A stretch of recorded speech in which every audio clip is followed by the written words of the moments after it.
We have seen their kind before. They are the heirs of all the murderous ideologies of the 20th century. By sacrificing human life to serve their radical visions, by abandoning every value except the will to power, they follow in the path of fascism, Nazism, and totalitarianism. And they will follow that path all the way to where it ends, in history's unmarked grave of discarded lies. Every nation and every region now has a decision to make. Either you are with us or you are with the terrorists.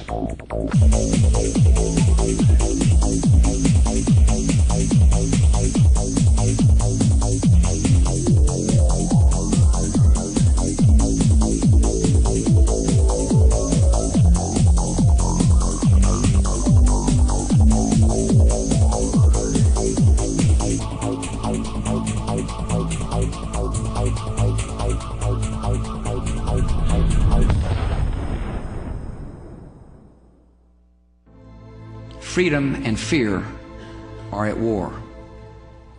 The advance of human freedom, the great achievement of our time and the great hope of every time, now depends on us. Our nation, this generation, will lift a dark threat of violence from our people and our future. When freedom is lost, it is lost forever.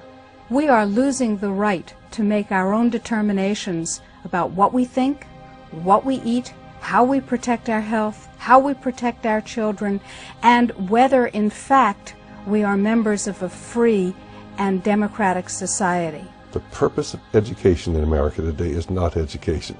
It is indoctrination, in internationalism, in collectivism, and in atheism, and they're doing a wonderful job. They have to destroy the United States Constitution and our way of life. And they've got to do so in such a way that will actually embrace it.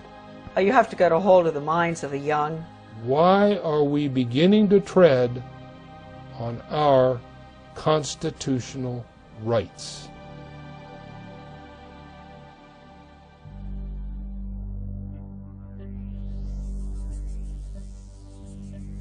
A globalist is someone who believes in globalism, and globalism essentially is the desire for one world government, one world military, one world economy, which on a broad philosophical basis may not be that bad. After all, we are one humanity living on one planet, and frankly, I can see the day coming when somebody's going to say, hey, where do you come from? And you're going to say, I'm from Earth. But the problem is that we are being pushed into globalism by secrecy and by deceit, and nobody's getting a chance to actually consider the ramifications or consider the methodology that's being used to push us into this globalization. And that leads to the $64,000 question. Let's assume that these globalists, and they make no secret about their desire for one world economy, one world government, let's assume that they're successful.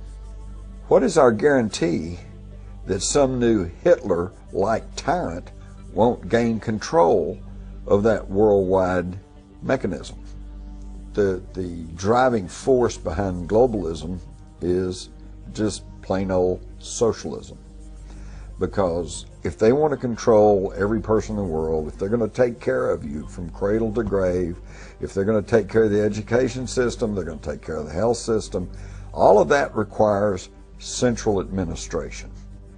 And the wealthy elite who have the money and the power know that if they can create a one world global social system, that they can control the central authority. In other words, world control, world domination, one of the oldest desires in the history of the world, going all the way back to Alexander the Great. I'm an international freelance reporter. I have covered over 70 global meetings around the world in the last 11 years. Those meetings include the United Nations General Assembly, United Nations mega conferences, the Group of Seven, finance ministers meeting, the Group of 8 foreign ministers meeting. I have covered peacekeeping. I have covered NATO. According to history, the United Nations was started as a way in which all the countries of the world would sit around the table and they would talk out their differences. This way, there would be no more wars. And that really was the mantra that was used to get the United Nations or the countries of the world to come together and discuss the idea of a way to end all future wars by sitting around the table. Everything is in place for a world governmental structure. We have a global body that is growing in power. We have a situation whereby a global tax is imminent. The global army is operational, and a global currency is right around the corner. Whether it is on sustainable development, the rights of women, peacekeeping, human rights, disarmament, outer space, the United Nations agenda is very vast and very broad and very huge. No longer are they just concerned with peacekeeping. They literally have branched out into every area of government, whether it is public-private partnership, whether it is sovereignty, whether it is sustainable development, whether it is the definition of family, whether it is the function of women, whether it is the function of peace. The whole agenda of the United Nations is to change how people think. There is an organized effort in our schools today to indoctrinate our children in internationalism. In other words, belief in the United Nations and certainly to do the thought that we should do away with national sovereignty. There's an organized effort in our schools today to teach children about collectivism and the importance of socialism and reliance upon government to change our society. There's an organized effort within education to destroy the belief in absolutes in our children and to destroy belief in God. The purpose of education in America today is not education. It is indoctrination in internationalism, in collectivism, and in atheism, and they're doing a wonderful job. You think the purpose of education is reading, writing, and arithmetic? The purpose of education is to change the thoughts, actions, and feelings of students. Hitler wanted to control the education system in Germany. Stalin did in Russia, Mao Zedong in China. You have to get a hold of the minds of the young, where you break the person's values. You break their understanding of their individuality. You bring them to consensus with the group. They become a member of the collective. It's Soviet education, basically. Those might as well say it. It's Soviet education. There's no right and no wrong anymore.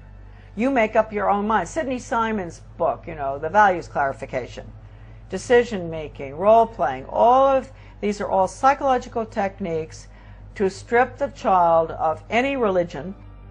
I think that Chisholm went on, you know, to talk about getting rid of religion.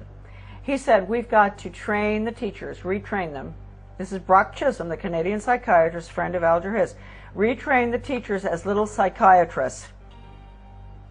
Beria, of course, going back to the 30s, he said the most important goal in the United States was to destroy Christianity.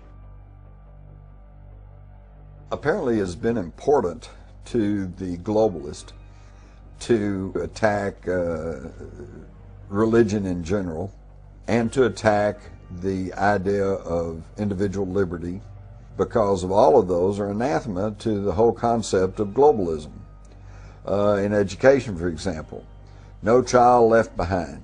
Nobody can be said to be a loser. Well, of course, if there's no losers, then there's no winners. And what you're doing here, this is a socializing process designed to just bring everybody into one mediocrity.